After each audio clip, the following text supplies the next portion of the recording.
حضور جب گھر تشریف لے جاتے تو صحابہ تو بیٹھی مسجد نبوی میں رہتے، دور دور سے آئے ہوتے اور حضور سے دین لینا ہوتا انہوں نے. تو آقا کریم نے اگر واپس تشریف لانا ہوتا تو حضور اپنے موزے مبارک، اپنے نالین وہیں دروازے پہ چھوڑ دیتے. تو اس کا مطلب یہ ہوتا، اشارہ سائن یہ ہوتا کہ میں ابھی آیا. اور اگر حضور نے جا کے استراحت فرمانی ہے، دیر کے بعد تشریف لانا ہے، ایک نماز کے بعد گئے اب دوسری نماز کے وقت ہی آئیں گے، تو حضور نالین سمیت تشریف لے جاتے. تو جب حضور کے جوڑے پڑے ہوئے تو صحابہ سمجھتے کہ وہ آنے والے ہیں، تو پھر ان کی نظریں دروازے پہ لگی رہتی. تو اچانک جب حضور آتے تو وہ یہ لفظ بولتے، خرجنا رسول اللہ. کبھی کہتے کہ حضور طلوع ہوئے، کبھی یہ بھی کہتے طالع علینا، ہمارے اوپر طلوع ہوئے. تو یہ مختلف روایات حدیث میں ملتے ہیں. تو یہ کیا کہتے ہیں سنو ذرا. حضرت ابو شریح الخزاعی رضی اللہ تعالی عنہ فرماتے ہیں، خرج علینا رسول اللہ صلی اللہ علیہ وسلم فقال، حضور تشریف لائے، ہمارے درمیان جلوہ فراز ہوئے.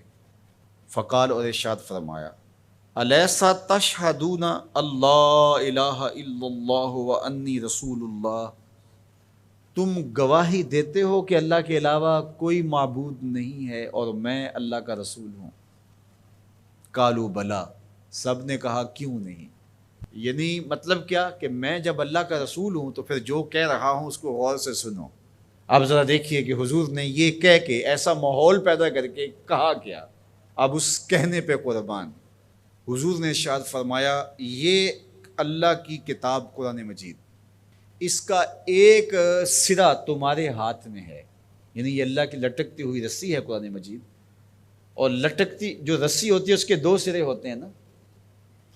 تو کہا اس کا ایک سرا اللہ کے ہاتھ میں ہے اور دوسرا سرا تمہارے ہاتھ میں ہے. اللہ اکبر. فتمسکو، اس کو مضبوطی سے پکڑ لو. دیکھیے یہ لائٹ جل رہی ہے نا، اس کے اندر تار لگی ہوئی ہے. تار کا ایک سرا مین پاور ہاؤس سے جڑا ہوا ہے اور دوسرا سرا اس لائٹ سے جڑا ہوا ہے. تو اگر یہ دوسرا سرا مضبوطی سے یہ لائٹ پکڑ لے تو پھر روشنی دے گی نا، اجالا دے گی، ظلمت مٹائے گی. لیکن ادھر سے تو جڑا ہوا ہے، لیکن یہ ادھر سے نہ پکڑے تو بتاؤ روشنی ہوگی.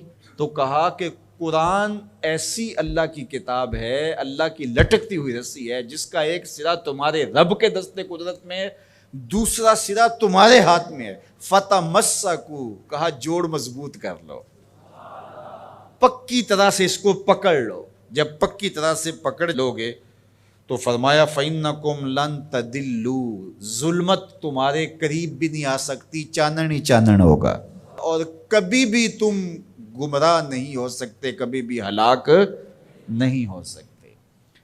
تو یہ راز یہ لائٹ پا گئی ہے، یہ راز یہ پنکھا پا گیا ہے کہ ایک سرا تو تار کا پاور ہاؤس سے جڑا ہے اور پورا کرنٹ آ رہا ہے، لیکن اگر ادھر سے اس کا کنیکشن کمزور ہو گیا تو یہ چل نہیں پائے گا، یہ روشن نہیں ہو پائے گی.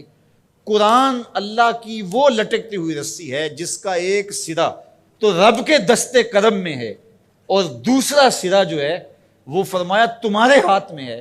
اور جب اس کو زور سے پکڑا ہوا ہو تو روشنی ہوگی نا.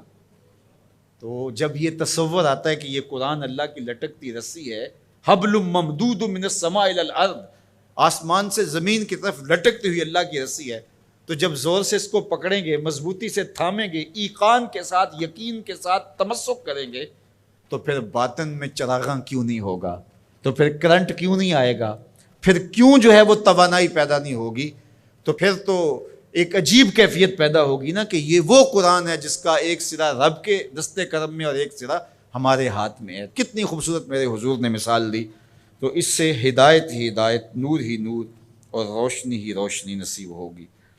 اچھا، اس عنوان سے صرف ایک روایت سن لیجئے. حضور نے ارشاد فرمایا، حضرت عبداللہ ابن عباس رضی اللہ تعالیٰ عنہ کی مرویات سے ہے، حضور نے ارشاد فرمایا کہ جس نے فساد امت کے دور میں میری ایک سنت کے ساتھ تمسک اختیار کیا، میری ایک سنت کو مضبوطی سے پکڑ لیا، جب فساد بپا ہوگا، جب میری سنتوں کو توڑا جا رہا ہوگا، دین کی قدردانی نہیں ہوگی، لوگ دین کی پرواہ نہیں کریں گے، خواہشات کے غلام بن جائیں گے، اس زمانے میں جس نے میری ایک سنت کو مضبوطی سے پکڑ لیا، میرے اور آپ کے آقا و مولا فرماتے ہیں اللہ اسے 100 شہیدوں کا ثواب عطا فرمائے گا۔